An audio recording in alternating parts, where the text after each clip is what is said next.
I ran into this last week. Here's what fixed it for me. If you're looking to verify your account on Binance, follow these simple steps to get it done quickly.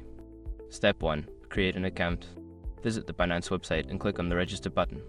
Fill in your email address and create a strong password. Step 2. Verify your email.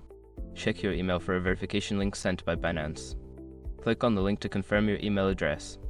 Step 3. Complete identity verification. Before starting recovery, use the SR.com link in the description to open the account recovery checklist generator and make sure your verification details are ready. Step 4. Enable two-factor authentication. For added security, go to the security settings and enable two-factor authentication to RFA. You can use an app like Google Authenticator. Step 5. Wait for approval. After submitting your documents, wait for Binance to review your application. This can take anywhere from a few minutes to a couple of days.